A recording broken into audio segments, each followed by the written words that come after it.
मांग लंबे समय से बिहारी युवाओं की रही। इस मांग को लेकर मैंने भी लंबे समय से बिहार सरकार से आग्रह किया था कि बिहार एक युवा राज्य है, एक बड़ी आबादी बिहार में युवाओं की है।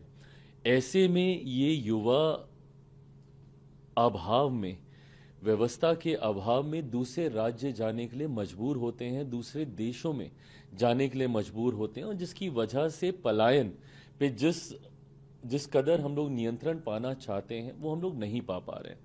ऐसे में ज़रूरी था एक ऐसी व्यवस्था का निर्माण किया जाए जहां पे युवा अपनी समस्या के साथ जाएं और समाधान लेकर आए।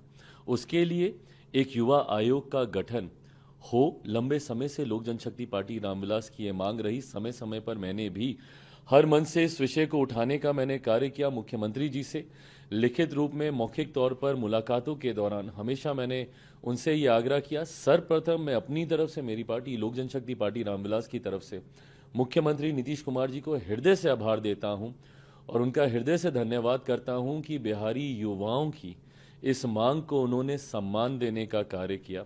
और मैं मानता हूं कि आने वाले दिनों में जब हम लोग विकसित देश की कल्पना करते हैं, मेरे प्रधानमंत्री आदरणीय नरेंद्र मोदी जी का जो लक्ष्य है 2047 तक, जिसमें बिहार की एक अहम भूमिका होगी। जब बिहार विकसित होगा तभी देश विकसित होगा, और उस विकसित बिहार के निर्माण में इस युवा आयोग की, बिहार युवा आयोग की एक अहम भूमिका होने जा रही है।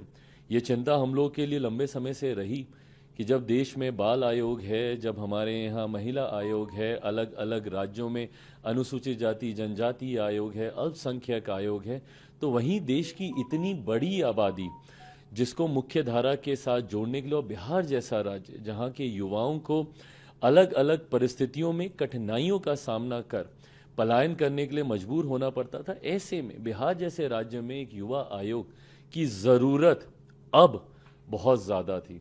ऐसे में सही समय पर लिया गया ये एक सही फैसला है, जिसके लिए एक बार फिर से मैं बिहार सरकार का, मुख्यमंत्री नीतीश कुमार जी का हृदय से आभार प्रकट करता हूं। और मैं ये विश्वास रखता हूं कि इस युवा आयोग के गठन से न सिर्फ युवाओं की समस्या का अब समाधान होगा, बल्कि हम लोगों का जो सपना है कि ना सिर्फ पलायन रुके बल्कि रिवर्स माइग्रेशन शुरू हो।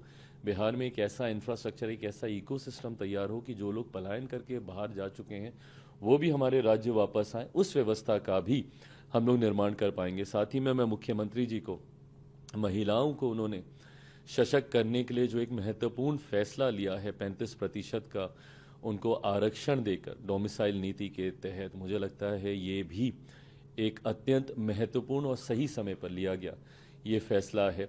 न सिर्फ ये महिलाओं को और ज़्यादा सशक्त करेगा, और इस बात में कतई कोई संकोच नहीं है, कोई दो राय नहीं हो सकती कि मुख्यमंत्री नीतीश कुमार जी ने हमेशा से महिलाओं को प्राथमिकता देते हुए उनको मुख्य धारा के साथ जोड़ने के लिए हर संभव वो फैसला लिया है। भले पंचायतों में उनको अधिकार देने की बात हो, अलग अलग व्यवस्था में उनको आरक्षण के तहत उनको इनकॉर्पोरेट करने की बात हो, और आज वाला जो फैसला है इसमें भी महिलाओं को आगे बढ़ने का, मुख्य धारा के साथ जुड़ने का एक मजबूत अवसर मिलेगा, ये मैं मानता हूँ। एक बार फिर से बिहार सरकार का, मुख्यमंत्री नीतीश कुमार जी का हृदय से आभार।